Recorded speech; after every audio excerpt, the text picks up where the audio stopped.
A single dad took his drunk CEO home that night expecting nothing more than another silent drive through the rain. But when her purse fell open in the back seat, a faded photograph slid across the floor and stopped beside his shoe. The woman in that picture was the same woman his late wife had spent her entire life trying to find. Outside, the Chesapeake streets gleamed beneath the headlights. Inside the car, Mason Reed could hear his daughter's voice in his memory and his wife's final promise in his chest. Return the photograph and the secret might stay buried. Keep it and everything he believed about loss, family, and love could change forever. Stay until the end because this is not only a story about a hidden past. It is about what happens when grief leads two strangers toward the family they never knew they had. Like the video and comment where you are watching from. The photograph remained inside Mason Reed's coat as he drove away from the resort, pressed flat against his chest like a second heartbeat. Rain swept across the windshield as the road curved beside the black water of the Chesapeake. Mason knew every turn along that shoreline, yet the drive felt unfamiliar. At a stoplight near the edge of Annapolis, Mason reached into his coat and touched the photograph again. The paper was thin and softened at the corners. He could still see Emily sitting in their first apartment barefoot on the living room floor holding the matching picture between two fingers. They had been married for 6 months. "I think she is my mother," Emily had said. "What makes you think that because nobody keeps a picture of a stranger inside adoption papers?" The photograph followed them from Baltimore to the cottage near Deal. Emily kept it beside her bed, then hid it whenever the unanswered questions became too loud. Agencies gave her forms. The hospital gave her silence.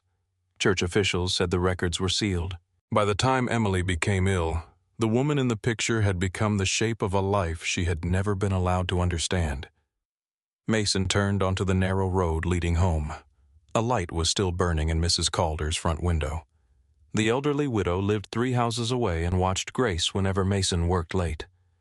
Mason parked beside her porch and stepped into the rain. Mrs. Calder opened the door before he knocked. She fought sleep until 10, she whispered. "Said she needed to make sure you came back." Grace was curled on the sofa beneath a knitted blanket, a blue pencil resting in her hand. Mason lifted Grace carefully. She stirred against his shoulder. "Daddy, I'm here. Did the important lady get home?" "She did? Was she sick?" "No, just tired." Grace opened one eye. "Grown-ups say tired when they mean sad." Mrs. Calder gave Mason a look over the child's head. Mason adjusted the blanket around Grace. "You need to sleep. That means I'm right." By the time he carried her through the rain and into their cottage, she was asleep again. The cottage had cedar shingles, uneven floors, and windows that rattled whenever wind came off the bay. Emily had called it honest. Mason had called it a repair bill with a view. Grace's room was at the top of the stairs. Maps covered the walls. Some showed real places, though the proportions were wrong. Others showed towns that existed only in Grace's imagination. Mason laid her on the bed and removed her shoes. A new drawing had been taped above her desk. It showed a white house near the water. Green shutters framed the windows. A narrow dock reached into the bay. Beside the porch, a cedar tree leaned sharply toward the shoreline. Mason stared at it. The house in Sloane's photograph had the same roofline, the same porch, the same tree. He stepped closer. In the lower corner, Grace had drawn a small woman in a long coat. His daughter had never seen the photograph. Mason stood there until Grace shifted beneath the blanket. Then he kissed her forehead and turned off the light. Downstairs, he went to the workshop beneath the kitchen. The room smelled of pine dust oil and the faint salt damp that crept through the stone foundation. He unlocked a cabinet and removed the wooden box he had not opened in almost a year. Emily's wedding ring lay inside. So did 3 hospital bracelets, a folded scarf, and a packet of letters returned unopened by the adoption agency. At the bottom was the photograph. Mason placed both prints beneath the work lamp. Same woman, same boathouse, same tear near the edge, same pale scratch across the roof. On the back of Emily's copy was a sentence written in her hand. "Find her for Grace, even if I never could." Mason lowered himself onto the stool. For 3 years, he had driven Sloane Whitmore to funerals, investor meetings, and private family dinners. He had heard her speak to Vivian through the closed partition. He had never known. He took out the small notebook he kept for fuel receipts and schedule changes. Sloane Whitmore, Same photograph. Vivian. Below it, he wrote another line. This cannot be chance. Across the bay, Sloane woke in a room filled with white morning light. Her head ached behind her eyes. One shoe lay beside the sofa. The other was near the door. A glass of water sat on the table untouched. For several seconds, she did not remember how she had reached the suite. Then, pieces returned. Mason's hand at her elbow. The elevator. His voice telling her to drink water, her purse falling open. Sloane sat up. The purse rested on the marble table. She emptied it onto the bed. Wallet, keys, lipstick, phone, room card, no photograph. She checked the lining twice. A memory surfaced. A man's hand reaching toward the car floor. Mason's face in the mirror. Still watchful, unreadable. Sloane picked up her phone and called Judith Lane.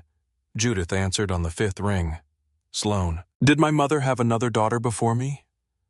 Silence filled the line. Sloane walked to the window. Below the bay was gray and restless. Judith, do not ask Vivian that question over the phone. Sloane closed her eyes. That is not an answer. It is the only answer I will give you this morning.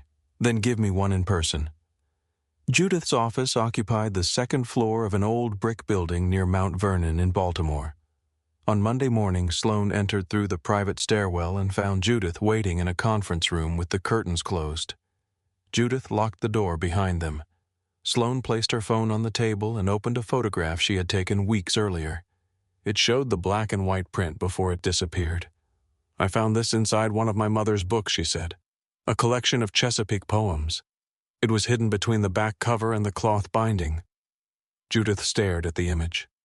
White cover. Yes. Judith sat down slowly. Who is she? Sloane asked. That is your mother. I know what my mother looked like at 19. No, Judith said. You know her face. You do not know the girl who wore it. Sloane remained standing. Judith folded her hands. In 1992, Vivian Mercer became pregnant. The father was Daniel Cole. His father repaired engines at your grandfather's boatyard. Vivian was 19. Daniel was 20. What happened? Your grandparents threatened to cut Vivian off. They also threatened Daniel's family. His father would lose his job. Their home belonged to the company. Vivian was told the baby would grow up poor and unwanted if she refused to sign. Sloane's jaw tightened. So she signed. Yes. Did she see the child once? How long? Judith looked at the table. 11 minutes. The room seemed to contract around Sloane. Was it a boy, a girl? What did she name her? Judith's answer came softly. Emily. Sloane knew only one Emily connected to Mason Reed. She had read the name in company records years earlier when he requested bereavement leave, but it had meant nothing then. Now the name sat between them like an open door. Emily Reed, Sloane said. Judith's eyes lifted. You know her. She was Mason Reed's wife.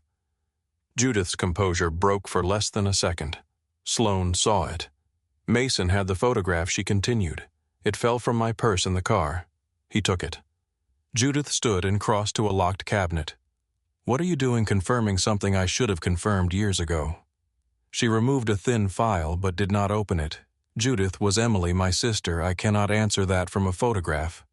But you think she was? I think your mother has spent 32 years waiting for proof and fearing it in equal measure. Sloane left the office with more questions than she had brought. By noon, she was back at Whitmore Maritime headquarters, watching ships move beyond the glass walls of her office. Sloane called corporate security. I need a full background review on Mason Reed.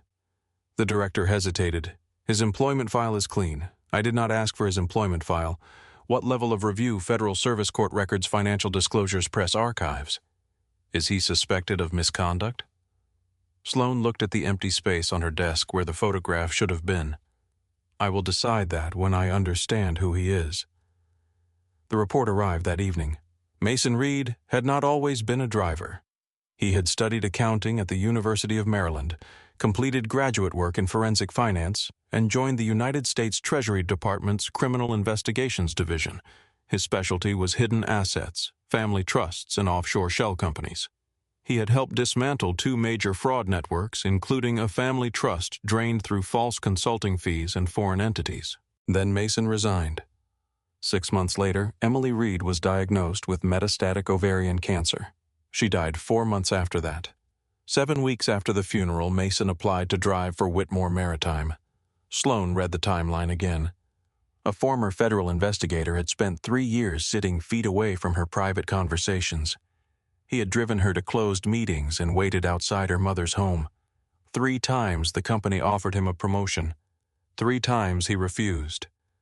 Sloane walked to the window. Below her, the harbor lights trembled on the water. Was Mason investigating them? Had he taken the driving job because of Emily? Had he known she was Vivian's daughter before the photograph fell? Her phone was already in her hand when she stopped herself from calling him. Mason was at home making pancakes for Grace. She sat at the kitchen table in a flannel nightgown, drawing roads across a sheet of brown paper. "You burned that one," she said. Mason turned the pancake. "It is darker than the others. It is black. Black is a shade, not for pancakes." He placed a fresh one on her plate. Grace held up her drawing. It was the same white house. This version included a long drive curving toward rocks at the edge of the water. "Where did you see that place?" Mason asked. "I didn't." "Then how do you know what it looks like Mom told me?" His hand stilled on the coffee cup. When I was little. You were 4 when she died." "I remember things." Mason sat across from her. "What did she say?" Grace pointed with her pencil. "She said there was a house with green shutters and a tree that leaned because the wind pushed it every day. She said the water turned gold behind the dock." Mason remembered Emily waking from dreams she could not explain. A white house, a cedar tree, a woman's voice. He had treated the dreams as fragments of hope. Now Grace was drawing details Emily could not have known. After breakfast, Mason drove to the cemetery. Emily's grave stood beneath a maple tree overlooking the bay. He brushed wet leaves from the stone and sat beside it.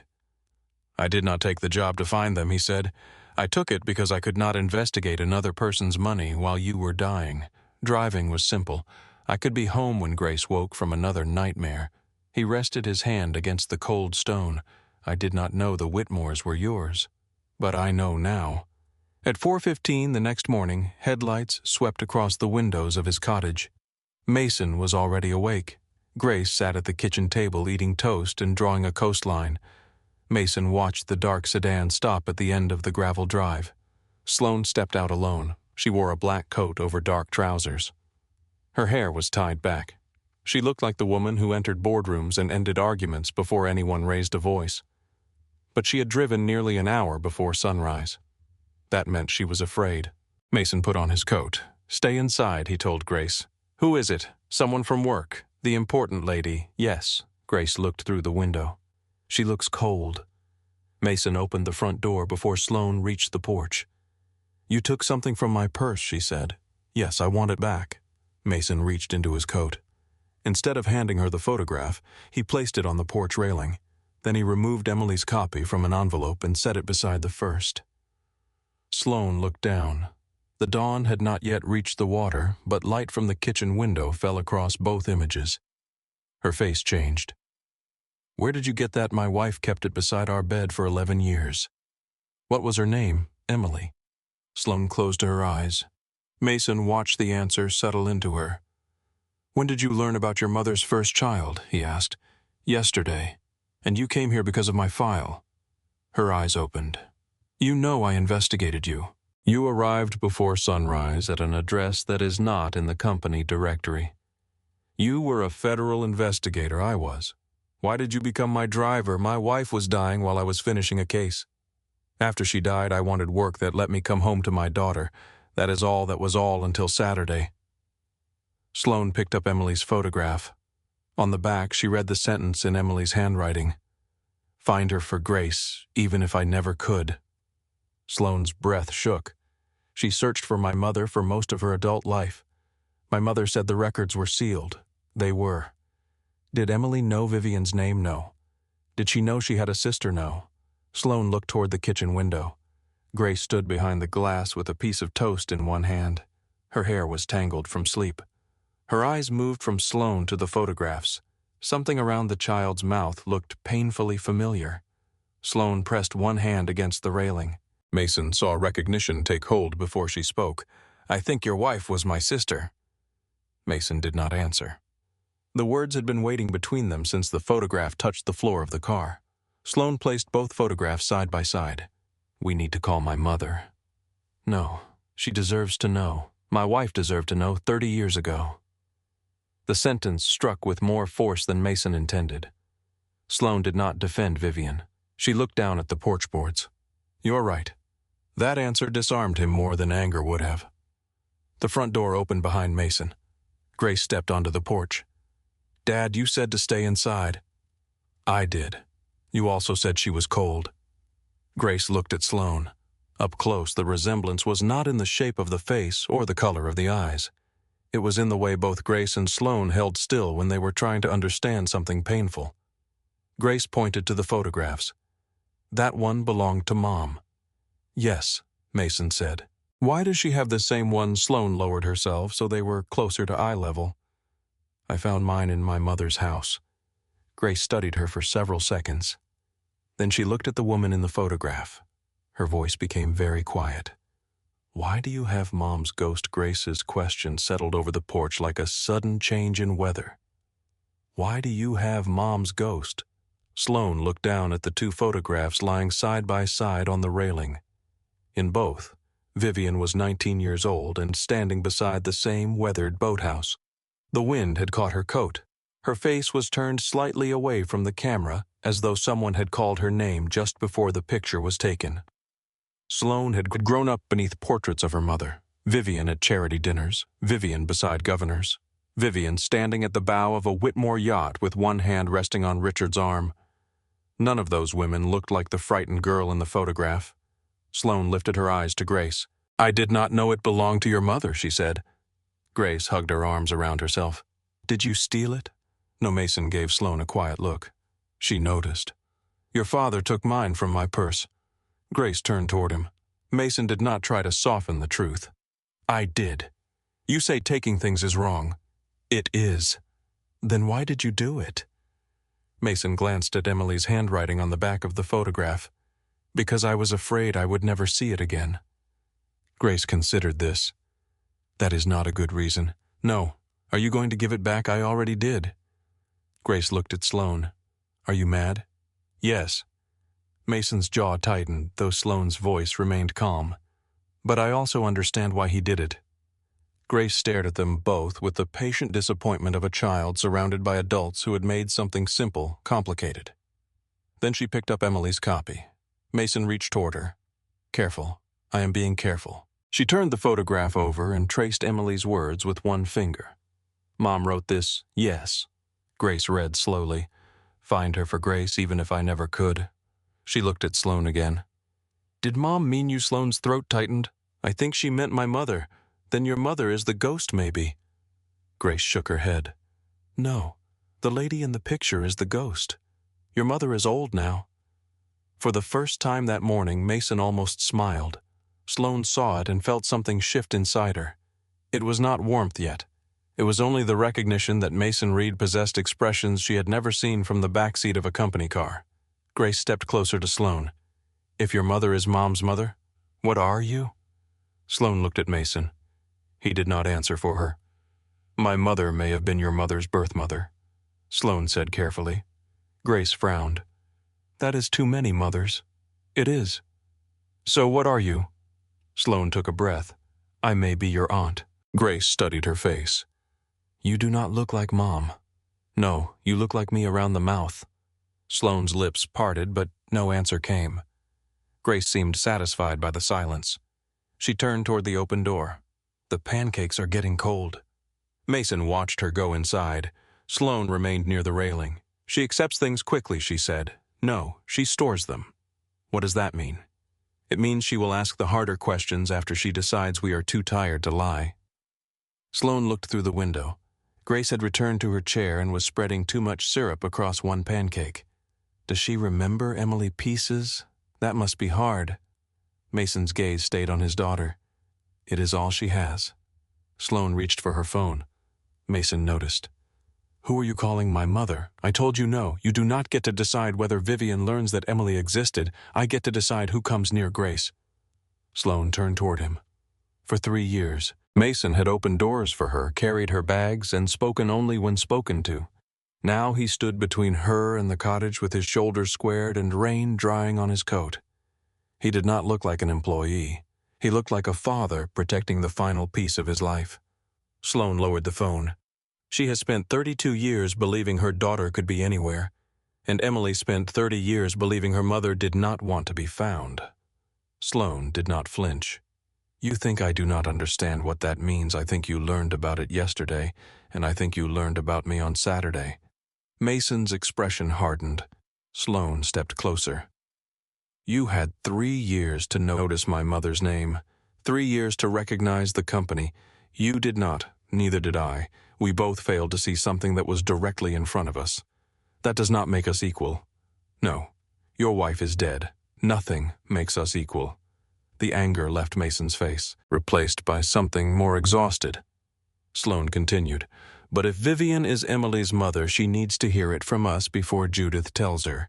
And Grace deserves to know whether the woman in that picture is truly part of her family." Mason looked toward the kitchen again. Grace was drawing while she ate her pencil, moving in slow circles across the paper. Finally, he said, "You call her. You tell her to come alone." Sloane unlocked her phone. "And if Richard asks where she is going, she lies. My mother is not good at lying." Mason looked at the photographs. "She has had practice." Vivian answered on the second ring. "Sloane, it is barely 6. I need you to come to deal. Today. Now." A pause. "What happened?" Sloane walked to the far end of the porch. She watched the Chesapeake beyond the trees. The water was the color of iron beneath the morning sky. "I found Emily." Nothing came through the phone, not a question, not a breath. Sloane closed her eyes. "She died 3 years ago." A small sound escaped Vivian. It was so faint that Sloane might have mistaken it for interference. "She had a daughter," Sloane said. Vivian began breathing again. "Where are you at Mason Reed's house? Who is Mason Reed, Emily's husband?" The line remained open. Sloane could hear movement, a drawer opening, something falling to the floor. "I am coming," Vivian said. "Do not bring Richard." Vivian ended the call without answering. 4 hours later, a silver sedan appeared at the end of Mason's gravel drive. The morning rain had stopped, but water still clung to the cedar branches. Grace sat on the living room floor with her pencils arranged by color. Mason stood at the window. Sloane had not moved far from the front room since calling Vivian. She had helped Grace clear the breakfast plates, though she had not been asked. She had accepted a cup of coffee from Mason. It was too strong, but she drank it without complaint. When the sedan stopped, Vivian remained behind the wheel. 1 minute passed, then another. Grace looked up from her drawing. "Is that my grandmother?" Mason turned. Sloane's chest tightened at the word. "We think so," she said. Grace returned to her pencils. "She is scared." Sloane looked through the window. Vivian's hands were still resting on the steering wheel. "How do you know she has not opened the door?" Mason stepped outside first. Vivian finally emerged from the car. She wore a navy coat and low shoes unsuitable for the wet gravel. Her hair was perfectly arranged. Her face was not. She stopped several feet from Mason. For a moment, neither spoke. Then Vivian said, "You were married to her." "I was." "Did she know my name?" "No." The answer struck visibly. Vivian placed one hand against the car door. Was she happy Mason had expected questions about records, dates, proof, and death? He had not expected that one. "Yes," he said. "Not every day, but yes." Vivian's eyes filled. Did she have a good family? Her adoptive parents loved her. They died before Grace was born. Did she know why I gave her away? She knew what the agency wrote in the file. What did they write? That her mother was young and unable to provide a stable home. Vivian looked toward the cottage. That was not the truth. It was not all of it. No. Mason did not invite her inside immediately. Vivian understood that entry was not her right. "I would like to meet my granddaughter," she said. "She knows who you may be. Maybe we confirm it properly. Records, DNA, whatever Judith requires." Vivian nodded quickly. "Of course, she is 7. She will ask questions you do not want to answer. I have spent 32 years wishing someone would ask." Mason studied her. Then he opened the door.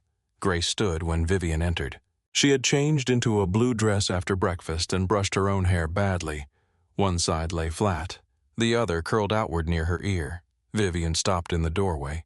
Sloane watched her mother's face. She had seen Vivian at her father's funeral at Richard's hospital bedside and during the collapse of a major company deal. Vivian had never lost control in public. Now her hand began to shake. Grace approached, but remained close enough to Mason to touch his sleeve. Vivian lowered herself onto the sofa. "Hello, Grace." "Hello, my name is Vivian." "I know." Vivian looked at Sloane. Sloane gave the smallest nod.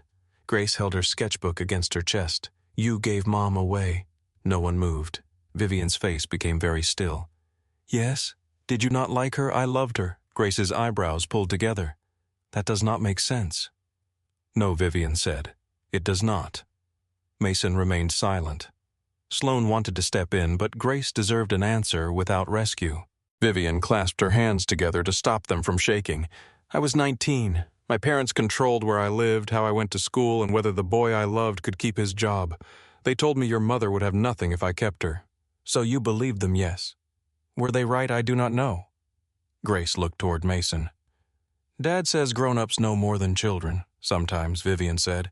"Sometimes they are only better at hiding fear." "Were you scared?" "Very. More scared than Mom was when she was sick." Vivian's breath caught. Mason stepped closer, but Vivian lifted one hand. She wanted to answer. "No," she said.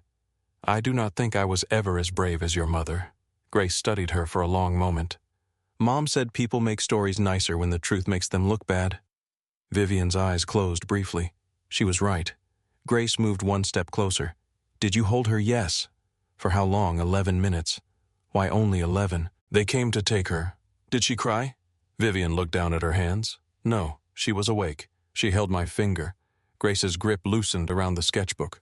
"What did you say to her?" Vivian's voice became unsteady. "I told her about a house beside the bay. It had green shutters and a cedar tree that leaned toward the water. I told her the sunset made the dock look gold." Grace opened the sketchbook. She turned several pages and held up the drawing. Vivian stared. The white house, the green shutters, the dock, the crooked cedar. Her knees seemed to weaken even though she was seated. "Where did you see that?" "I did not. Mom told me." Vivian reached toward the page, then stopped before touching it. "Your mother could not have seen this house. She dreamed about it." Sloane came closer. "What house is it?" "The Mercer summer home near St. Michael's." Vivian whispered. "My parents sold it before Emily was born." Grace placed the sketchbook on Vivian's knees. "I put the tree on the wrong side." Vivian looked at the drawing. The cedar was on the east side near the kitchen windows. "Can you show me?" Vivian picked up a green pencil. Her hand shook so badly the first line curved across the page. Grace did not comment. She placed her smaller hand over Vivian's wrist. "Do it slowly." Vivian tried again. This time the line held. Mason looked away. The room had become too full of things Emily should have lived to see. After Grace returned to her pencils, Mason brought the wooden memory box into the living room. He placed it on the coffee table. Vivian touched the lid. "May I?" Mason nodded.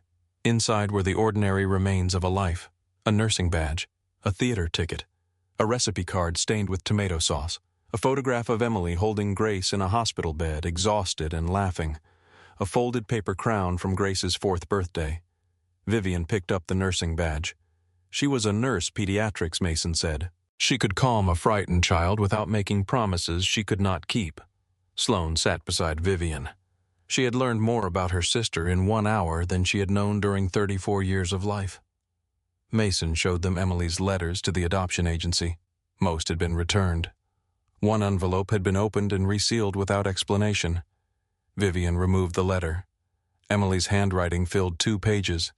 She did not ask for money. She did not accuse anyone. She wrote that she had recently become a mother and wanted to know whether there were family illnesses Grace might inherit. Near the bottom, she added one personal question.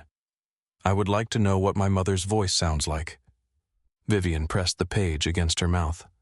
Sloane looked away. Mason's hand rested on the edge of the box. "She wrote again after that," he said. "The agency said the file could not be opened without consent from both parties. I never received a request." "I know." "How?" "Because Emily kept every response." Vivian lowered the letter. I thought the silence meant she did not want to find me. She thought the same about you. The pain of the sentence moved through the room without sound. Sloane stood and crossed to the window. Her anger had been building since Judith's office. Now it had a shape, a target. She turned toward Vivian. You had lawyers. Vivian looked at her. You had investigators working for the company. You had money. You had access to anyone you needed. Why did you not find her, Sloane? No. I want an answer. Vivian folded the letter carefully. At first I was afraid of my parents. That explains a year. Then I was afraid of Richard learning the truth.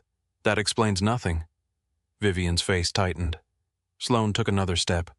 You let me grow up believing I was your only child. I wanted you to have a life untouched by what I had done. You mean untouched by Emily. Vivian stood. I thought about her every day. But you did nothing. I created something for her. Sloane stared at her. What Vivian looked toward Mason, then Grace. This is not the time. Do not hide behind timing again. Vivian's composure finally fractured. You think I do not know what I did? Her voice rose, then broke. I woke every year at 4:12 in the morning on her birthday because that was when she was born. I kept the hospital bracelet until the ink disappeared. I wrote her name on paper and burned it because I was terrified Richard would find it. I stood outside adoption offices twice and could not make myself walk in. Sloane's eyes filled with anger. You want credit for standing outside a door? No, Vivian's voice dropped. I want you to understand that cowardice does not feel like nothing to the coward. It feels like dying slowly while everyone else believes you are alive. Sloane turned away. Mason watched both women. They shared the same rigid shoulders, the same refusal to cry while someone else was looking. Grace appeared beside the sofa. She held the corrected map. Are you fighting? Yes, Sloane said. Vivian answered at the same time. We are talking. Grace looked between them. Talking is quieter. Neither woman argued. Grace carried the map to Mason. Dad, can Grandma Vivian stay for lunch? Vivian closed her eyes at the name. Mason looked at Grace. Are you sure she knows where the tree goes? Grace returned to the floor. To her, the matter was temporarily settled. Vivian stayed.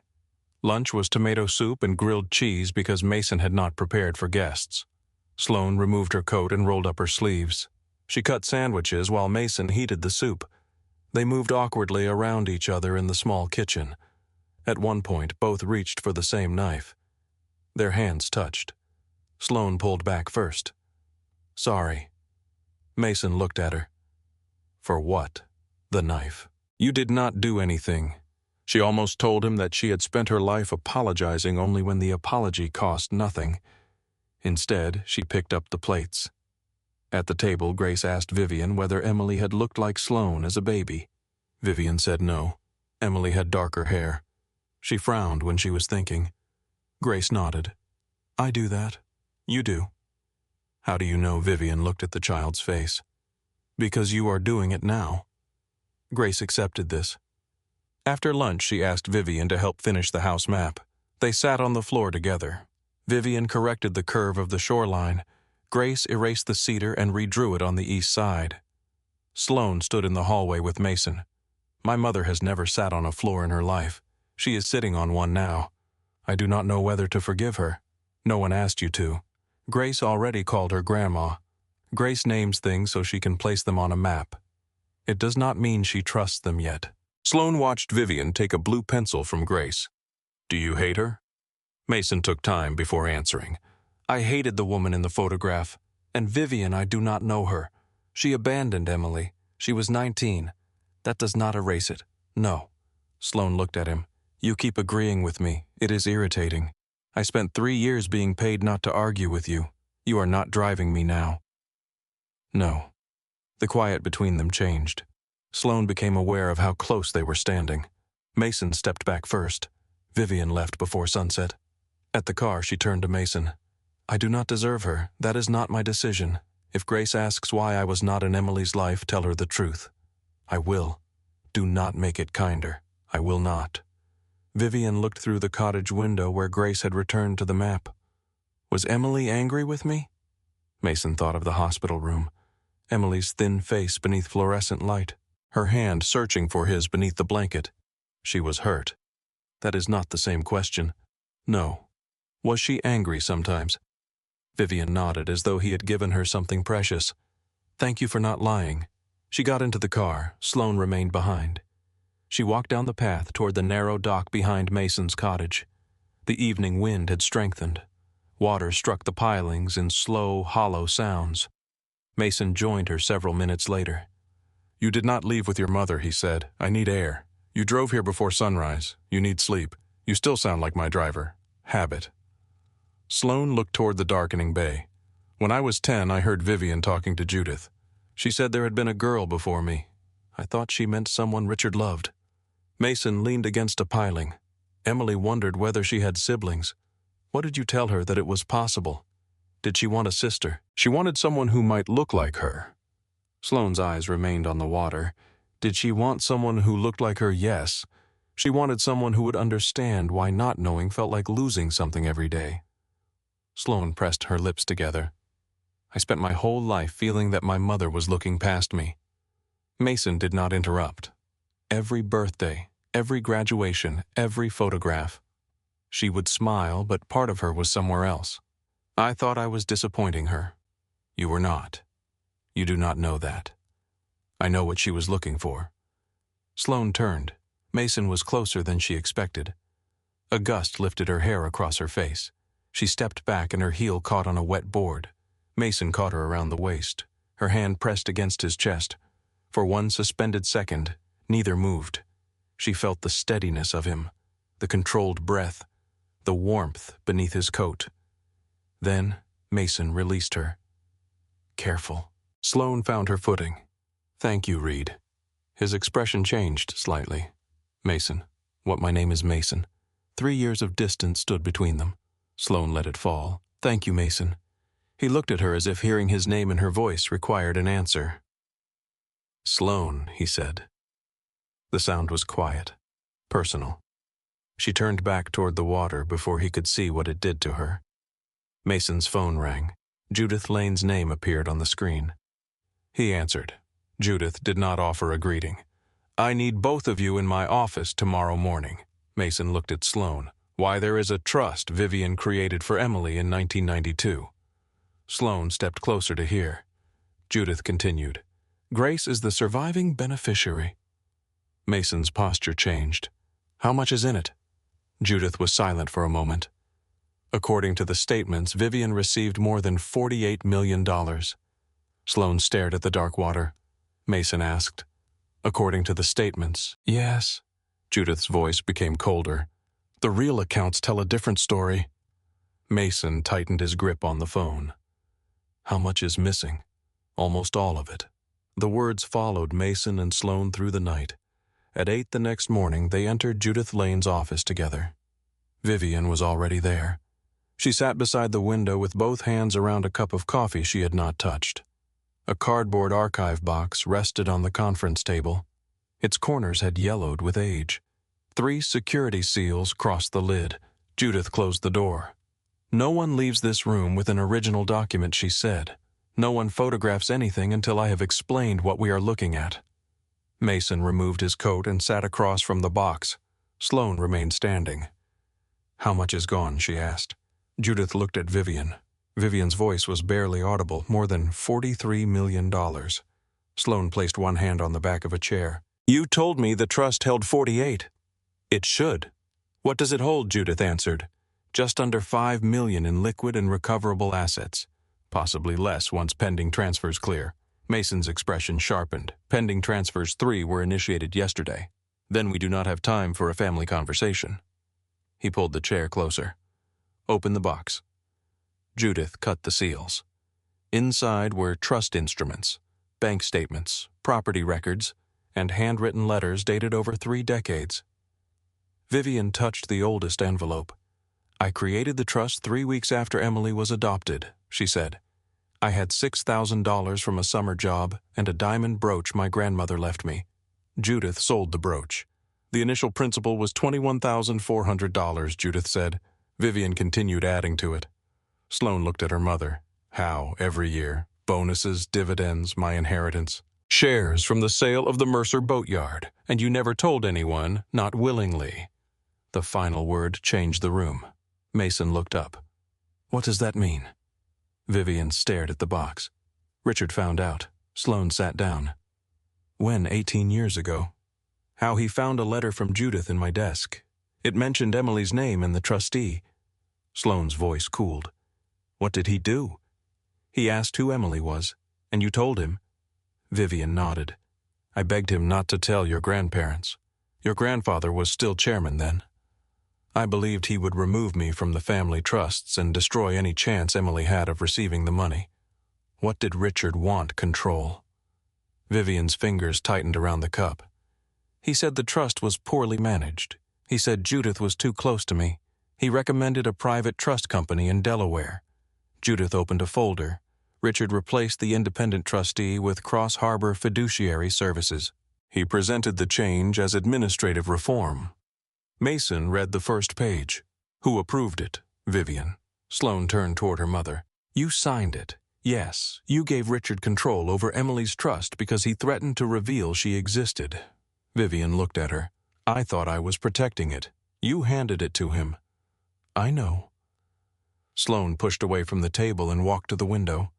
The city moved below them. Buses stopped. Office workers crossed the street. Somewhere beneath all that ordinary motion, her family had kept a daughter hidden and allowed a fortune meant for her to disappear. Mason opened another folder. Grace is named directly. Judith nodded. The original trust identifies Emily Mercer as beneficiary. If Emily died before receiving distribution, the assets passed to her biological descendants. Has Grace's relationship been legally established? Not yet. Then the trust cannot transfer to her. Not until the court confirms identity. We need Emily's birth record, adoption file, marriage certificate, Grace's birth certificate, and DNA confirmation. I have begun gathering them. Begun. Judith met his eyes. I learned Emily's married name 2 days ago. Mason leaned back. The anger in him did not rise loudly. It settled deeper. Who has access to the current accounts Cross Harbor and Richard? Any dual signature requirement? It was removed in 2010. By whom? Vivian answered before Judith could. By me. Sloane closed her eyes. Mason turned the first bank statement toward the light. Do not explain yet. Let me see the pattern. For the next 20 minutes, no one spoke. Mason arranged the documents in rows. He matched dates, amounts, and account numbers. He separated legitimate investments from payments to consulting firms, development companies, and private funds. His hands moved with the confidence of someone returning to a language he had tried to forget. Sloane watched the driver disappear. The man across the table had spent years opening doors for her and waiting silently beside elevators. Now he was reading millions of dollars as if each transfer had left a fingerprint. He tapped one statement. This payment goes to Bay Crown Advisory. Judith checked the corporate file. Registered in Delaware. Owned by a holding company in the British Virgin Islands. And that holding company, Judith turned another page, managed by an entity in the Cayman Islands. Mason drew 3 circles on a legal pad. Money leaves the trust as a management fee. It moves offshore, then returns as a private loan to a domestic company. Sloane came closer. Which domestic company? Mason slid the page toward her. RWW Capital. The initials were enough. Richard William Whitmore. Vivian looked down. Sloane's face hardened. He paid himself. Not directly, Mason said. That is the point. He created distance between the trust and the money returning to him. He found another statement. This transfer is for a marina acquisition. There was no acquisition, Sloane said. I would know. Then it is a false invoice.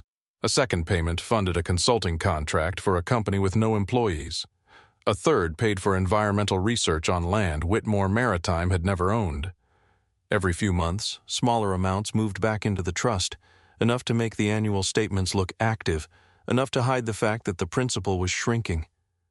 Mason picked up a report dated 6 years earlier. This statement is false. Judith leaned forward. How can you tell? The account balance on page 1 does not match the custodian ledger on page 7. Whoever prepared this expected Vivian to read the summary and stop. Vivian looked at the pages. I did. Mason did not judge her aloud. He did not need to. Sloane did it for him. You signed every year. I trusted Richard. No, you feared him. Vivian's eyes lifted. At some point, Sloane fear and trust begin to wear the same face. Mason found the name of the offshore administrator. He went still. "What is it?" Judith asked. "North Atlantic Custodial Partners. You know them. I prosecuted a case involving them." He searched the folder until he found the trust structure diagram. The lines showed money moving through 5 entities in 4 jurisdictions. Mason stared at it. Richard did not design this. Sloane stood beside him. "What do you mean? In 2019, I worked a case against a wealth manager named Charles Vane. He drained family trusts using this exact structure. Exact same custodian, same sequence, same method of returning money as domestic loans." Judith's expression tightened. Was the case public? The trial record was. Sloane understood first. Richard copied it. He studied a crime after it failed and thought he could improve it. Mason looked at the papers again. But he did not improve anything. He changed the names. Vivian's face had lost color. "Did Richard know you prosecuted that case?" No, Mason said. "He never knew who I was." Sloane looked at him. "He knows now." Judith closed the folder. "There are 2 legal problems. The first is recovering the trust. The second is preventing Richard from moving the rest. There is a third," Sloane said. She looked toward the harbor beyond the window. "Removing him from Whitmore Maritime." Mason gathered the account records. "Freezing the trust is a court matter. Removing him is a board matter. The board votes Friday." On what Sloane's phone vibrated, she read the message. Her expression did not change, but Mason saw the muscles in her jaw tighten. "On me." She placed the phone on the table. Richard had called an emergency meeting. The agenda named a vote of no confidence in Sloane's leadership, citing undisclosed personal entanglements, misuse of company resources, and conduct that threatened shareholder stability. Judith read the message twice. He moved quickly. "He always does," Vivian said. Mason looked at Sloane. "How many votes does he control 4 directly? Possibly 5. How many do you need? 6. And how many are yours? 3. The silence that followed was precise. They were not only trying to recover Grace's inheritance, they were 2 votes away from losing the company before they could expose the theft. Mason's own phone rang. The head of the Whitmore fleet asked him to report to Baltimore immediately. Mason did not ask why. He already knew. His termination notice was waiting in a glass conference room on the 20th floor. The fleet director did not meet his eyes. The document accused Mason of violating passenger privacy, taking personal property from an executive client, and failing to disclose a prior relationship with individuals connected to Whitmore Maritime. Mason read every line. "The last accusation is false. The order came from the chairman. He has never met me." The director folded his hands. "I am sorry." Mason signed only the section confirming receipt. As he left, his access card failed at the elevator. Sloane was waiting in the lobby. She watched him place the card on the security desk. "I can reverse this," she said. "No, I'm still chief executive until Friday." Her eyes narrowed. "You think I'm going to lose. I think Richard wants us spending time on the wrong fight." Mason walked toward the revolving door. Sloane followed. Outside, traffic moved through a cold afternoon rain. "He fired you because of me. He fired me because I can read his bank statements. You should not have to lose your job for my family." Mason stopped beneath the awning. This was never going to remain a job. Sloane looked at him. "When did that change Saturday night?" Neither spoke for several seconds. Then Mason's phone vibrated with an unknown number. A man gave him an address at an abandoned marina warehouse and said Richard Whitmore would like 15 minutes of his time. Sloane heard enough to understand. "You are not going alone." "Yes, I am, Mason. He expects me to bring you. I want him disappointed."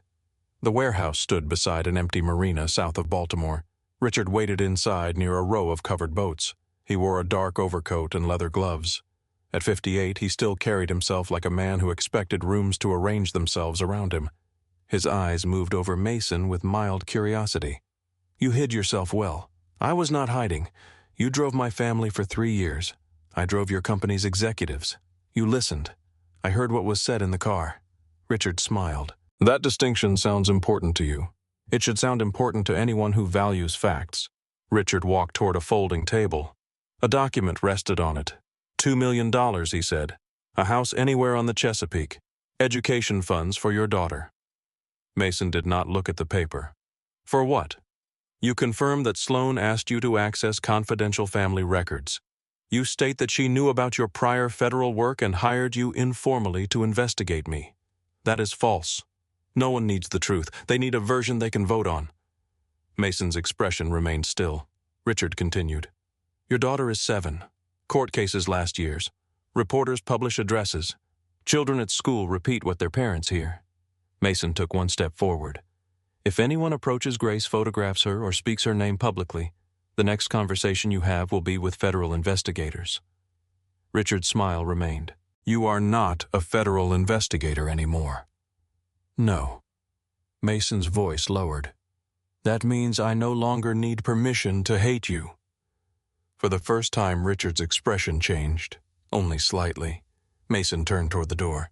You think Sloane will protect you? Richard asked. Mason stopped. She protects the company. Vivian protects her guilt. Judith protects her secrets. When this is over, they will return to their houses and you will still be a driver without a job. Mason looked back. I was a husband before I was a driver. I am a father before I am anything else. He left Richard standing beside the untouched offer. That evening, Sloane rented a small house near Annapolis. She told Mason it was closer to Judith's office and the courthouse. He knew the real reason. She wanted to remain near Grace. Documents covered the dining table. Bank statements formed 3 rows. Corporate registrations, tax filings, and invoices filled the spaces between them. Mason removed his jacket and rolled up his sleeves. Sloane set coffee beside him. You met Richard? Yes. What did he offer enough money to misunderstand me? What did he threaten Grace? Sloane went still. What exactly did he say? It does not matter. It matters to me. Mason looked at her. Then, do not react. That is what he wants. I am not good at doing nothing. I noticed. They worked until the windows turned black. Mason traced every transfer. Sloane identified company projects Richard had used as cover. Together they found a pattern of false consulting fees, property deals that never closed, and loans issued to companies controlled by Richard's associates. Near midnight, Sloane reached for a page at the same moment Mason did. Their hands touched. Neither moved. Rain began against the windows. Sloane looked at his hand beneath hers. Why did you leave Treasury? Mason pulled the page closer but did not withdraw his hand. Emily was diagnosed during my largest case. You told me that. I did not tell you the rest. Sloane waited. The victims were older people, families. Some lost everything. Emily told me to finish the case, so you did. I traveled while she was still strong enough to pretend she did not need me. His voice remained level, but his fingers tightened against the paper. The convictions came 3 days before she entered hospice. Everyone congratulated me. Sloane's hand stayed beside his. I came home with a case closed and 4 months of my wife's life I could not get back. You made the best decision you could while both choices were terrible. Mason looked at her. No one had said that to him. People had called him brave, loyal, selfless. They had never admitted that love sometimes offered only 2 ways to fail. Sloane lowered her voice. I am sorry she never found us. Mason's eyes moved toward the photograph lying near the documents. She found you eventually. Through a photograph you stole, I returned it. That does not undo taking it. No, you could have trusted me. You were my employer. And now the question remained between them. Mason did not answer. Upstairs, a floorboard creaked. Grace appeared in the doorway wearing pajamas and holding the edge of her blanket. Why are you talking about my money, Mason rose? You should be asleep. That is not an answer. Sloane looked away. Grace came to the table. She saw the number written on the trust summary. Her eyes widened. Is that mine? It belongs to the trust, Mason said. What does that mean? It was created for your mother. Because she died, the law may pass it to you. Grace stared at the papers. Will we be rich? Your life is not changing tomorrow. Did Grandma Vivian put money there because she felt bad? Mason sat beside her. Partly. Then I do not want it. You do not have to decide anything now. Can we give it back to Richard? No. To Mom. Mason stopped breathing. Grace's face folded. Everybody keeps giving me things because she is gone. An aunt, a grandmother, money. Tears ran down her cheeks. I just want Mom. Mason pulled her into his arms. Grace cried against his chest with the full exhaustion of a child who had stored too much for too long. Sloane stood near the table, uncertain whether she belonged inside the grief. Grace reached one hand toward her. Sloane came closer. Are you staying because of the money? Grace asked. Sloane knelt beside them. I came because of the photograph. And why did you stay? Sloane looked at Mason, then back at Grace. Because you are my sister's daughter. Grace leaned against her shoulder. The three of them remained on the floor until the rain softened. Near 2 in the morning, Judith called. Richard had moved the board vote to Friday morning. He had also initiated another transfer from the remaining trust assets. Mason looked at the transaction notice. He knows we found him. Sloane stood beside him.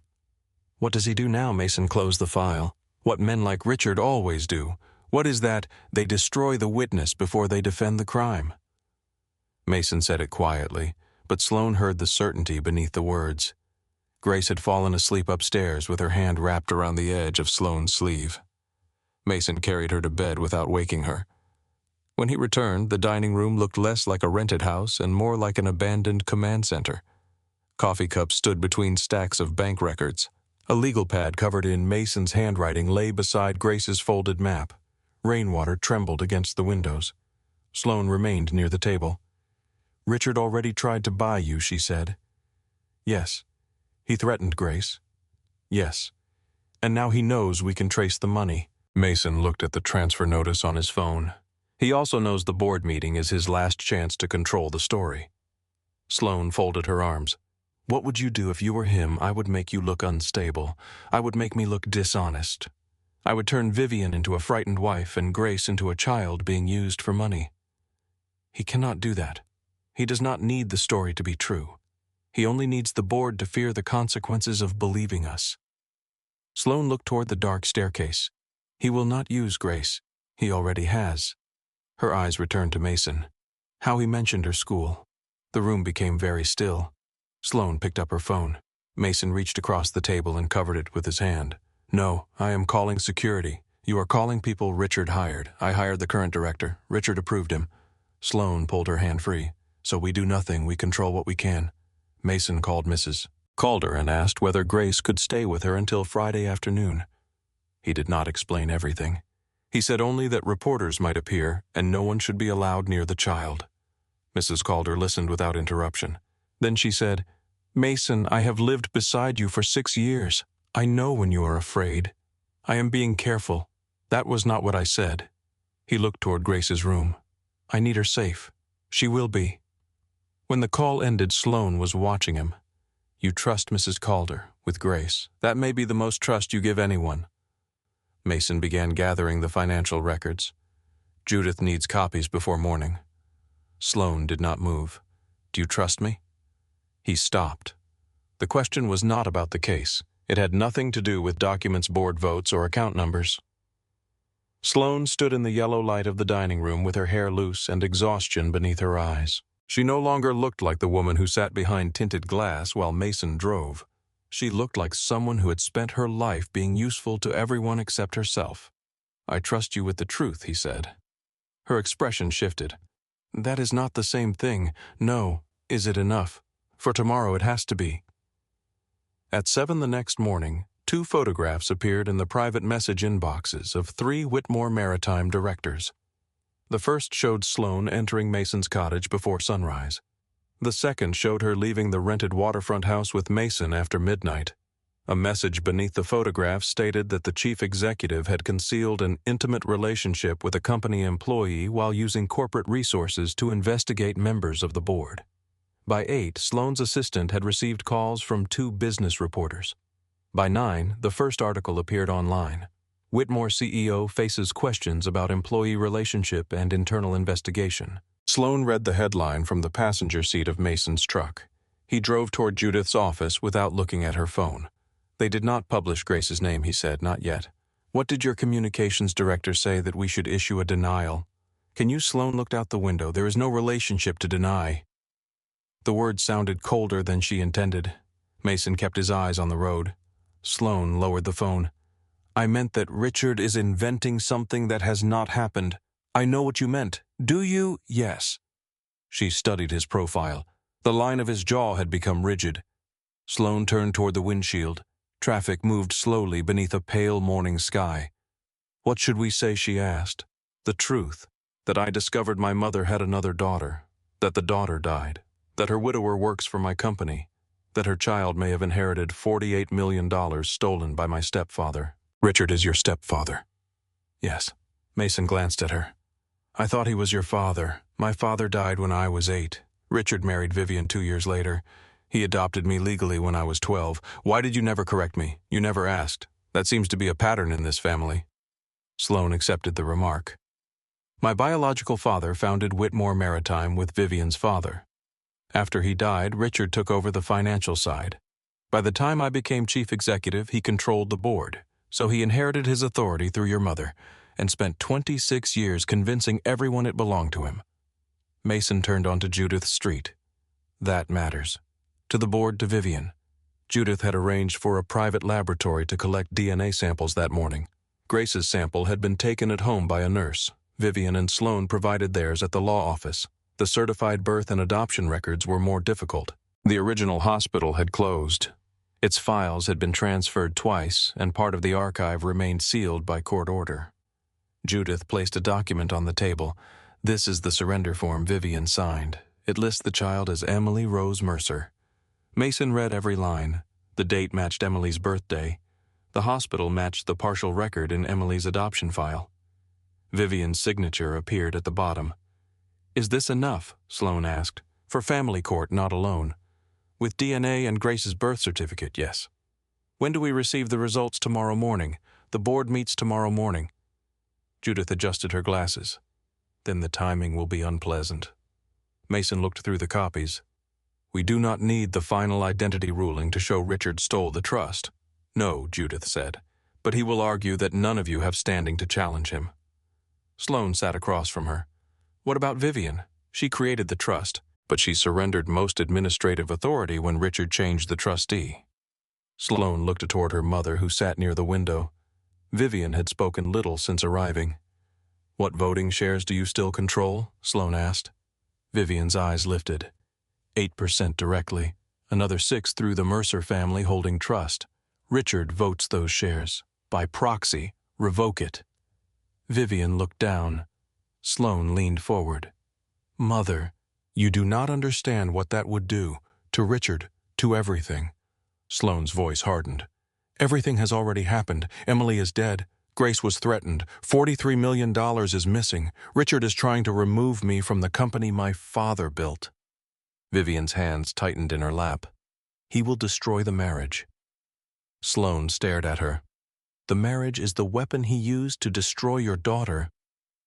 Vivian stood so quickly that the chair struck the wall. She walked out of the room. Sloane started after her. Mason stopped her. Let her breathe. We do not have time. She spent 18 years surviving by obeying him. You cannot undo that in a sentence. Sloane looked toward the closed door. You make excuses for her. No, I know what fear looks like when it has lived in a house too long. Sloane met his eyes. From your cases, from Emily.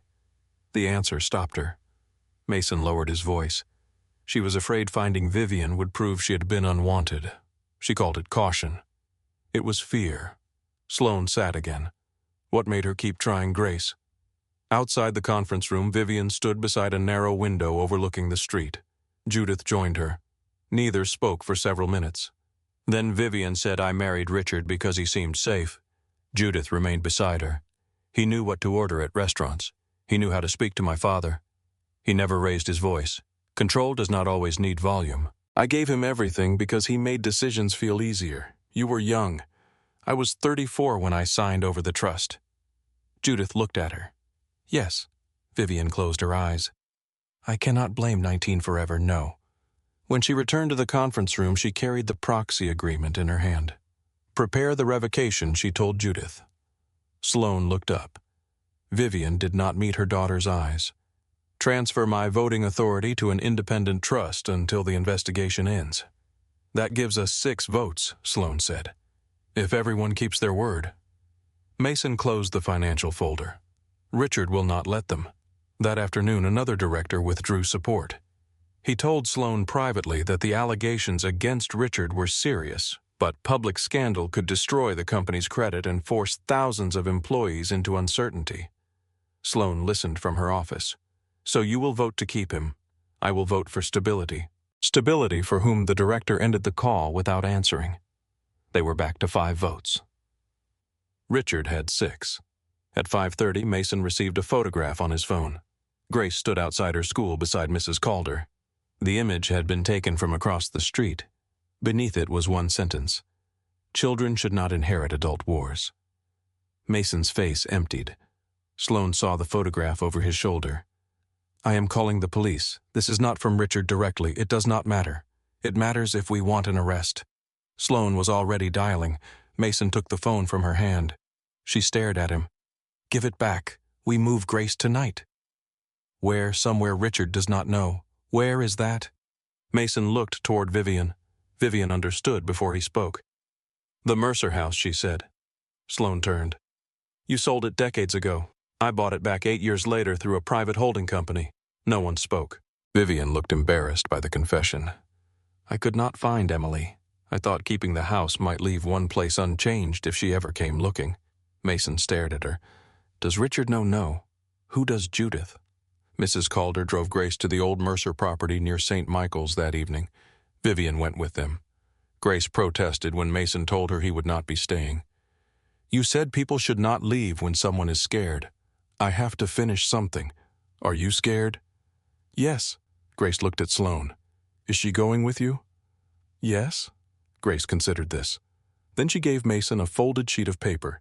It showed a road from their cottage to a tall glass building beside the harbor. At the top she had written in uneven letters, "Come home this way." Mason folded the map and placed it inside his suit jacket. "I will." Grace hugged him. Then she turned to Sloane. "Make sure he does not do the quiet thing." Sloane glanced at Mason. "What quiet thing? When he is sad, he acts like nothing hurts." Sloane crouched in front of her. "I will watch him." Grace nodded. "That is what Mom did." The words stayed with Sloane long after the car disappeared down the road. The next morning, Baltimore Harbor lay beneath a cold silver sky. Sloane drove. Mason sat in the passenger seat wearing a charcoal suit Judith had arranged for him.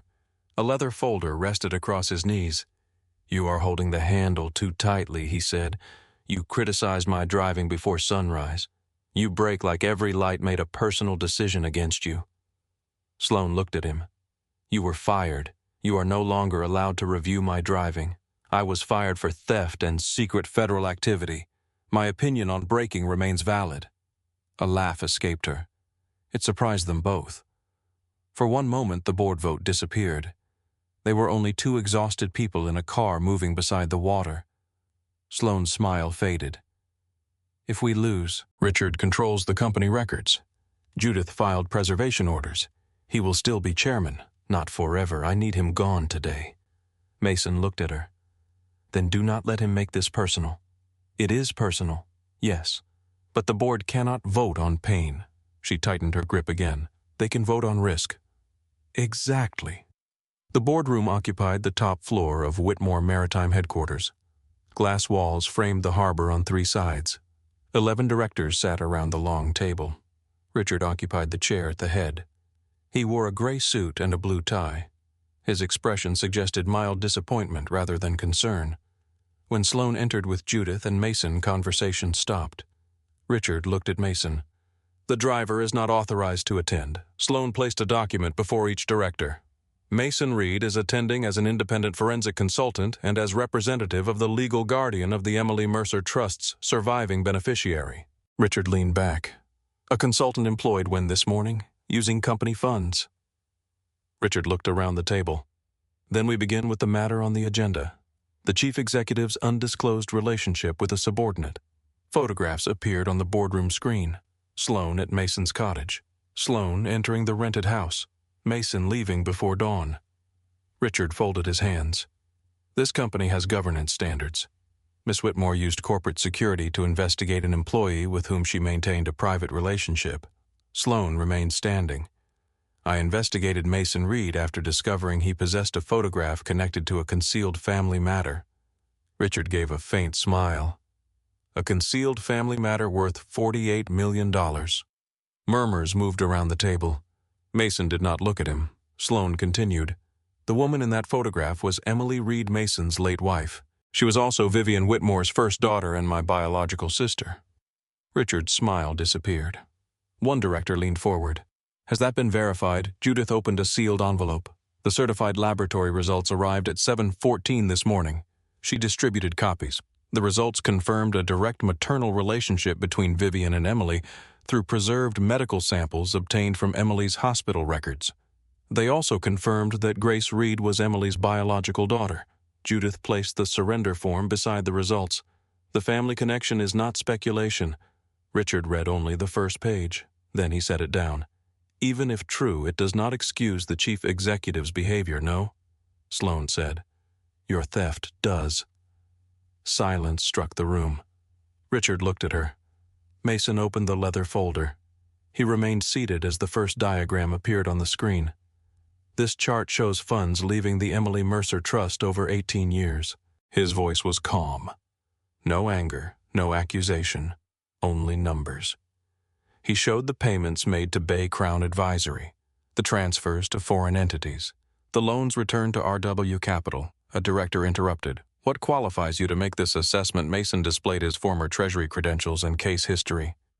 Recognition moved across several faces. Richard looked at the papers more carefully. Mason continued. This structure mirrors a scheme prosecuted in federal court in 2019. The public record included a diagram showing how the defendant moved trust assets through offshore administrators. The original court diagram appeared beside Richard's transaction structure. The lines matched, the jurisdictions matched, even the timing intervals matched. Richard spoke. Similar structures exist throughout international finance. Yes, Mason said. Legitimate structures have legitimate purposes. He changed the image. False invoices appeared. Property acquisitions that never occurred. Consulting firms with no employees.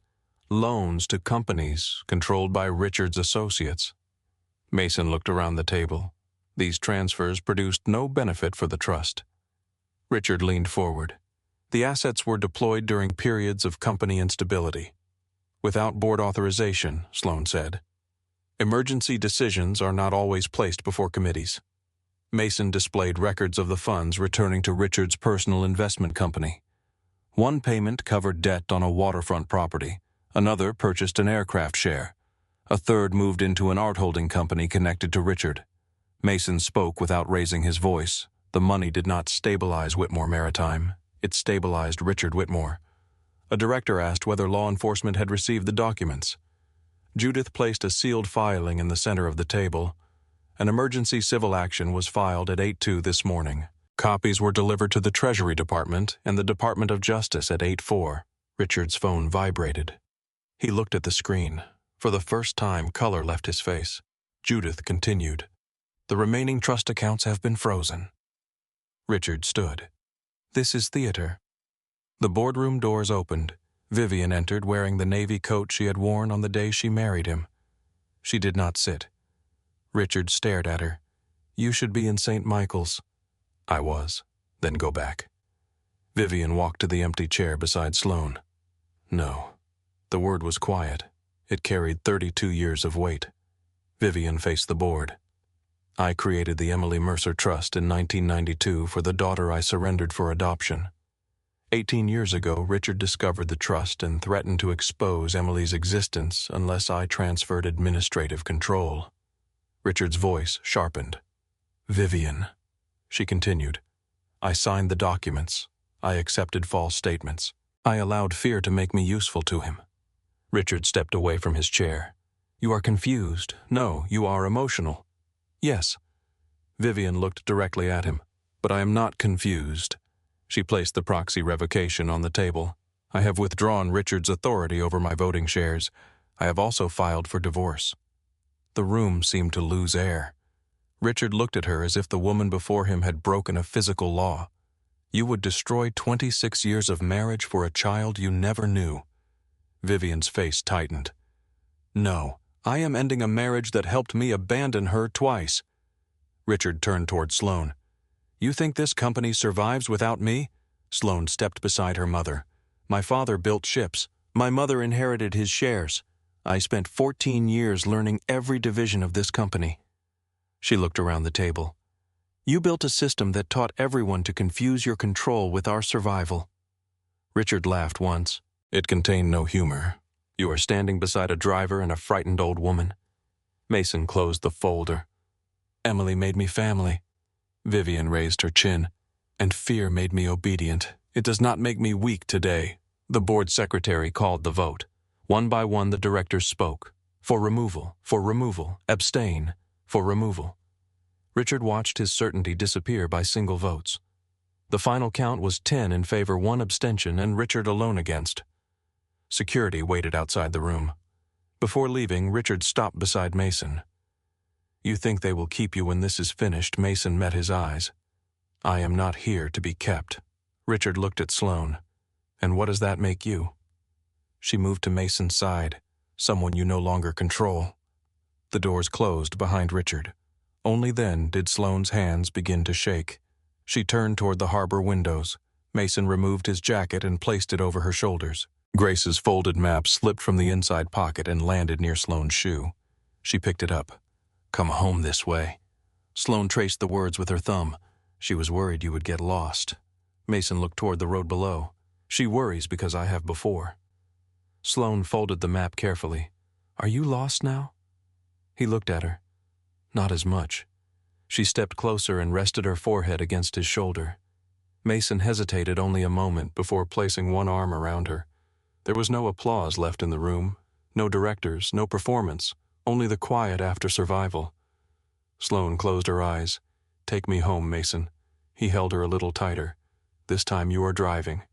Sloane looked down at Grace's folded map in her hand. Then she laughed. It was not the controlled sound she used at charity dinners or the brief acknowledgement she gave when a board member made an acceptable joke. It came from somewhere deeper, somewhere exhausted and almost forgotten. Mason looked at her. What, you just trusted me with your truck? I trusted you with a company this morning. That was different. How the company has insurance. Mason almost smiled. Sloane folded the map and returned it to the inside pocket of his jacket. Her fingers lingered there for 1 second, resting against the fabric above his heart. Then she stepped away. They left the boardroom without looking back. By the time they reached the parking garage, rain had begun falling over Baltimore Harbor. It moved in silver sheets beyond the open concrete walls, blurring the city into light and shadow. Sloane stopped beside Mason's truck. What happens now? The asset freeze holds until the court reviews Judith's filing, and Richard, he goes home unless federal agents decide otherwise. That seems wrong. Most consequences arrive more slowly than the harm. Sloane unlocked the driver's door. I do not like slow consequences. No one does. Mason walked around to the passenger side. Before he opened the door, Sloane said his name. He turned. She stood with the rain behind her, still wearing his jacket over her shoulders. Thank you. This was Emily's case. No, it became Grace's case. Then it became mine. Mason held her gaze. Sloane continued. You did not have to walk back into the work that cost you so much. I did not do it for the work, I know. The quiet between them deepened. For one moment, Sloane thought he might close the distance between them. Instead, Mason opened the passenger door. Drive carefully. She stared at him. You ruin every moment. That is not what Grace says. What does Grace say? She says I make moments too quiet. Sloane entered the truck. Mason closed the door gently. The drive to St. Michael's took nearly 2 hours. Sloane obeyed every speed limit. Mason did not comment on her braking, though she caught him gripping the door handle twice. The rain softened as they crossed the bay. At first, neither spoke. The silence was not uncomfortable. It carried the weight of everything that had happened, and everything neither of them knew how to name. Sloane kept both hands on the wheel. Did you ever imagine meeting Vivian Mason looked through the window at the low fields passing beside them? Emily did. What did she imagine it changed? How some days she thought Vivian would open the door and recognize her immediately. Other days she thought Vivian would deny everything. And near the end, Mason's voice lowered. Near the end, she stopped imagining a reunion. Sloane waited. She said she only wanted proof that she had come from somewhere real. The windshield wipers crossed the glass. Sloane swallowed. She did. Yes, she came from my mother. Yes. And Grace comes from her. Mason turned toward Sloane. Yes. Sloane looked at the road. For most of her life, Family had meant portraits, names on buildings, and careful seating arrangements at public events. It had meant duty passed through blood and expectation passed through silence. Now it meant a 7-year-old girl waiting in a house Sloane had never seen. It meant a dead sister whose laugh she knew only through Mason's memory. It meant the man beside her, who had once been almost invisible and was now present in every answer she wanted. The old Mercer house stood at the end of a narrow road near the water.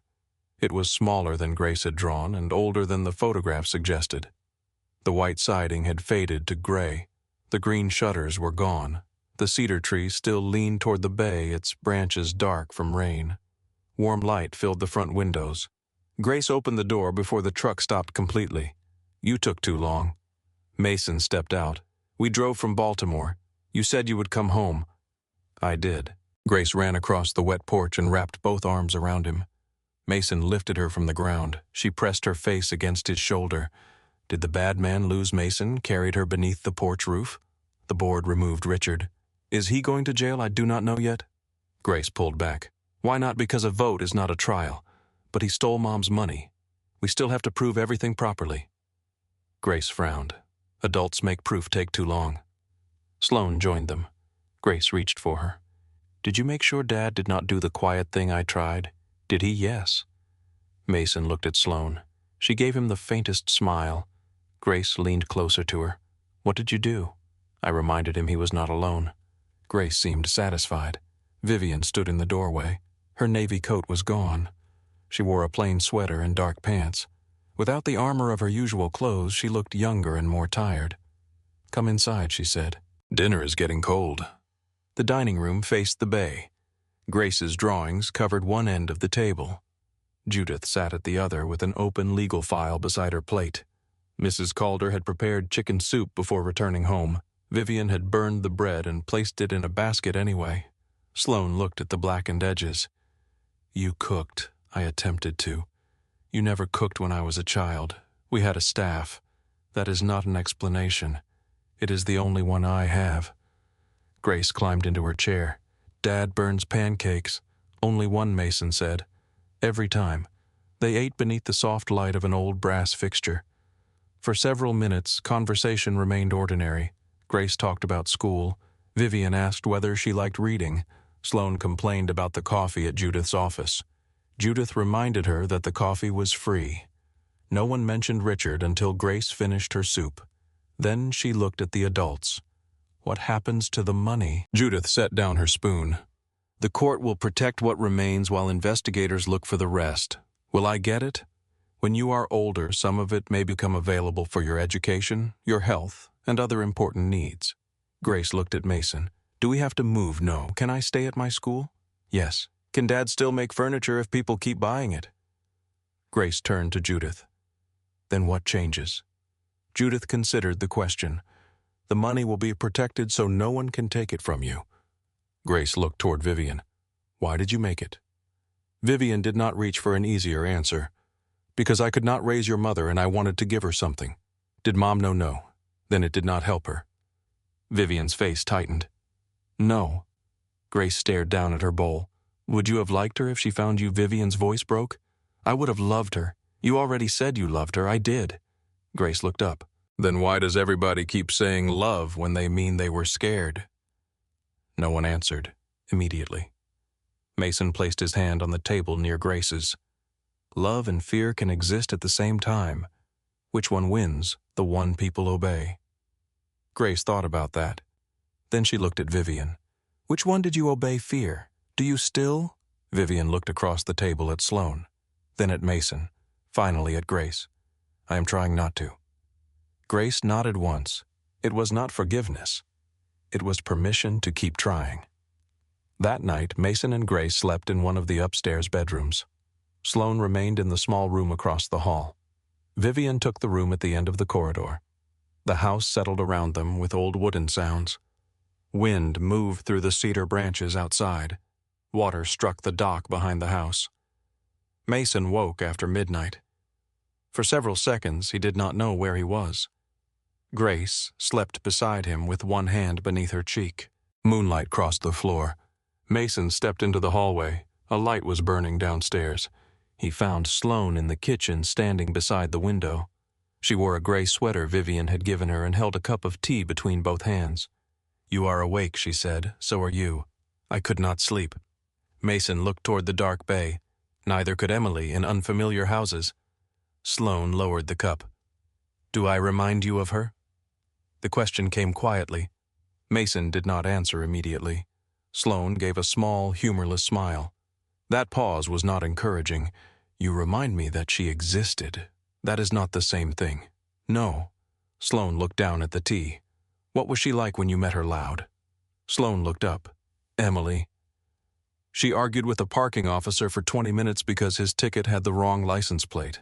"Did she win?" "No. She paid the fine and wrote him a letter explaining why he was still wrong." Sloane laughed softly. Mason leaned against the counter. She laughed before she finished telling jokes. She hated being late, but was always late. She cried during commercials involving dogs. "I do not do any of those things. No, good." Mason watched her. Sloane's voice became careful. "I do not want to become a place where you put what you lost. You are not. You cannot know that yet. I know you are not her.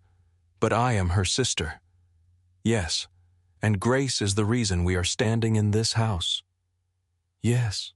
Sloane met his eyes. "So what are we?" Mason looked through the window.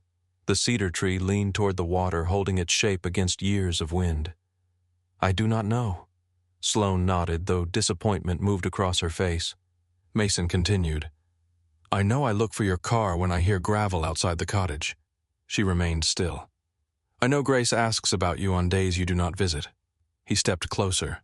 "I know you make coffee badly and drive worse." "That is unnecessary. I know you stayed on the floor when Grace cried, even though you were afraid she did not want you there." Sloane's expression softened. "And I know that when Richard threatened my daughter, you looked angrier than I felt. I was." Mason stopped an arm's length away. "I do not know what to call this. I only know it is not Emily." Sloane placed the cup on the counter. "That is the first answer you have given me tonight that feels honest." It was all honest. The rest was cautious. "I have a daughter, and I have a family I discovered 4 days ago." They stood in the moonlit kitchen. Mason lifted one hand, then stopped before touching her. Sloane saw the hesitation. She did not close the distance for him. Instead, she whispered, "Good night, Mason." "Good night, Sloane." She walked upstairs. Mason remained beside the window until the kitchen light began to fade with the approaching dawn. The legal process moved more slowly than any of them wanted. Days became weeks. The temporary freeze became a formal court order. Auditors entered Whitmore Maritime headquarters and removed boxes of financial records. Federal agents interviewed employees who had worked beneath Richard for years. Some claimed they knew nothing. Some had suspected everything. Most remembered only enough to protect themselves. Richard was not arrested immediately. He hired 2 law firms and appeared on the courthouse steps in a dark suit, telling reporters that the allegations were the result of a family dispute and an inexperienced chief executive's emotional instability. Sloane watched the interview from her office. She did not respond publicly. Instead, she ordered a full independent review of Whitmore Maritime's finances. 3 directors resigned within a month. The board appointed Sloane temporary chairwoman while she remained chief executive. She refused to hold both positions permanently. The company spent too long allowing one person to control everything, she told the board. "I will not repeat that structure because I believe I am a better person." She selected Maria Alvarez, the head of operations, to become chief executive after a formal search process. Maria had spent 20 years managing shipyards and port contracts. She knew the company from the ground rather than from the boardroom. When Sloane offered her the position, Maria asked, "Are you stepping aside because Richard broke you?" Sloane answered, "I am stepping into the role where I can make sure no one builds another Richard." 6 months after the board vote, Sloane became chairwoman. She gave up the corner office. She kept the smaller office overlooking the harbor. Mason did not return to Whitmore Maritime. The fleet director called twice and offered to restore his position. Mason declined. The Treasury Department asked whether he would consider returning as a consultant. He declined that too. Instead, he cleared the larger side of his workshop and placed a desk beneath the window. A brass plate beside the door read, "Mason Reed Financial Investigations, Trust Recovery and Family Asset Protection." His first client was an elderly woman whose son had been moving money from her retirement account. His second was a widower who believed a business partner had altered his wife's estate documents. The cases were smaller than the ones Mason handled for the government. They mattered just as much to the people involved. Grace came home from school each afternoon and dropped her backpack beside his desk. She did homework at the workbench while Mason reviewed statements. Sometimes she asked why people stole from their families. Mason never gave her a simple answer. "Money does not change what people are," he said once. "It gives them more ways to show it." Grace considered that. Did the money show who Richard was? No. His choices did. The courts confirmed Grace as the lawful beneficiary of the Emily Mercer Trust. Independent trustees were appointed. No single family member could control the assets. Mason served as Grace's guardian, but all major distributions required outside approval. Investigators recovered property investment accounts and funds held through foreign companies. The final value returned to the trust was slightly more than $46 million. Mason paid off the mortgage on the cottage. He repaired the roof. He installed a security system beside the front door. He did not buy a larger house. Grace remained at the same school. She continued wearing paint-stained shoes and complaining about vegetables. When a reporter asked Mason whether he felt different knowing his daughter was wealthy, he answered, "She is 7. She has $12 in a jar and believes 3 of it belongs to the tooth fairy." The reporter laughed. Mason did not. Richard was indicted 10 months after the board meeting. The charges included wire fraud money, laundering conspiracy falsification of trust records, and theft of fiduciary assets. Vivian filed for divorce the morning after the vote exactly as she had promised. She moved from the Whitmore estate into a townhouse in Annapolis. For the first time in decades, she chose her own furniture. Grace helped. Vivian wanted white chairs and pale carpets. Grace selected a blue sofa because it looked like the bay in winter. Vivian bought it. Grace began calling her Grandma Viv.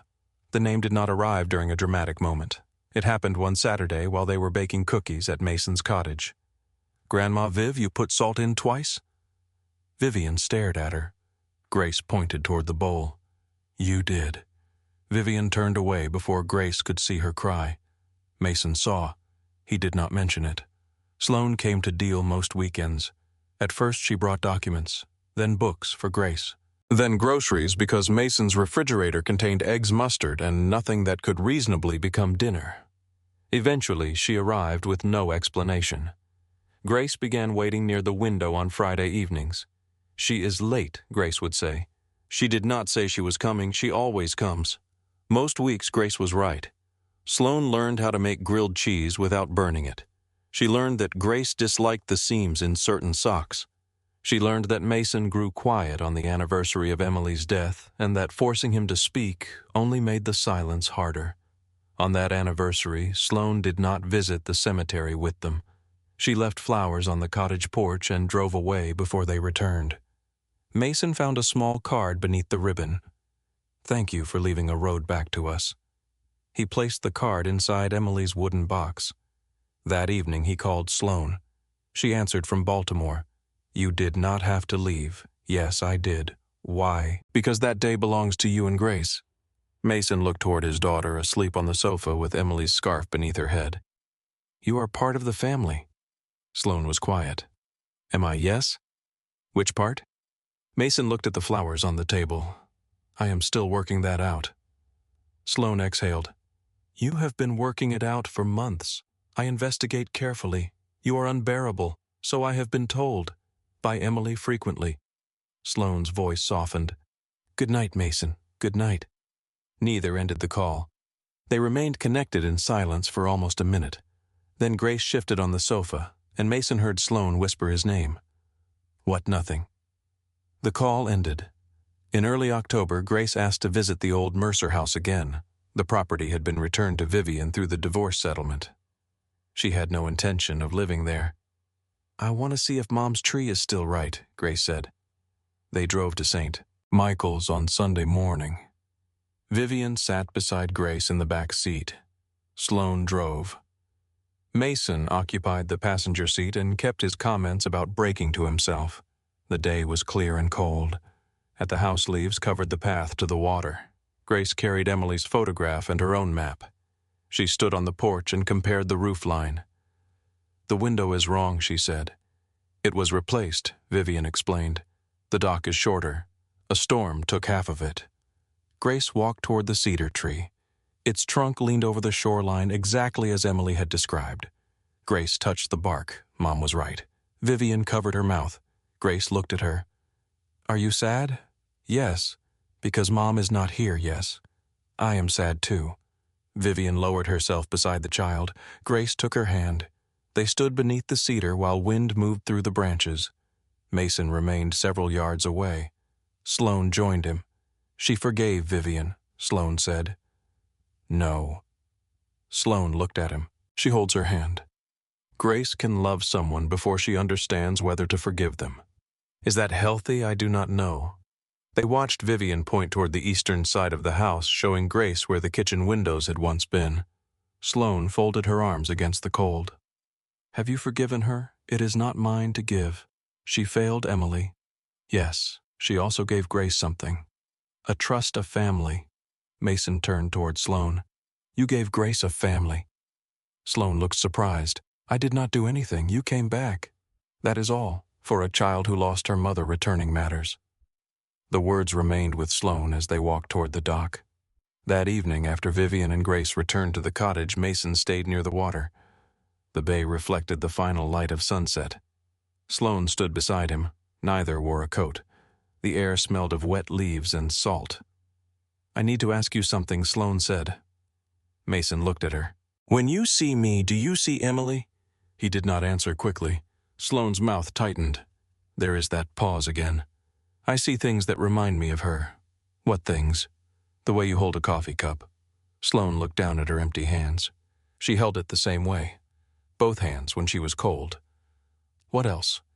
"You both tilt your head when you think someone is lying. That is genetic suspicion." "Possibly." Sloane turned toward the water. "But you are not," Emily, Mason said. She remained still. "You do not laugh like her. You do not argue like her. She forgave too easily. And I do not. You make people earn it. That does not sound flattering." "It is." Sloane faced him. "I will not be a substitute for your wife. You are not. I will not ask Grace to treat me like her mother. She does not." "How do you know she said you are too bossy?" Sloane stared at him. Then she laughed.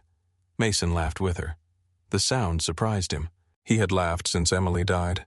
At Grace's jokes, at mistakes in the workshop, at stories Mrs. Calder told. But this felt different. It came without guilt arriving first. Sloane became serious again. "What are we doing, Mason?" He looked back toward the cottage. Through the kitchen window, Grace and Vivian sat at the table beneath warm light. Grace was drawing. Vivian watched with her chin resting on one hand. "I spent 3 years believing that staying still was the same as being loyal. To Emily, to the life we had. And now I think Emily asked me to find a family for Grace." Sloane waited. I do not think she meant I had to stand outside it. The wind lifted a strand of Sloane's hair. Mason reached up and moved it from her face. His hand remained against her cheek. She did not move. "I am afraid," he said. "Of me, of wanting something that can disappear." Sloane's eyes softened. "Everything can disappear. That is not comforting.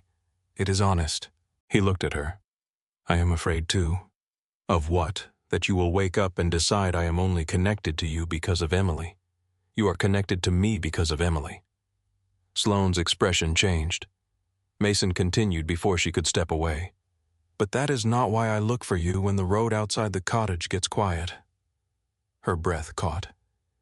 "It is not why Grace leaves the porch light on Friday nights." He moved closer. "And it is not why I have spent 6 months trying not to kiss you." Sloane stared at him. "That was a poor strategy." "I know. How often did you consider it? Frequently. Specific." "Sloane." "Yes." Mason touched her face with both hands. She gave him time to change his mind. He did not. Their first kiss was quiet. No one watched.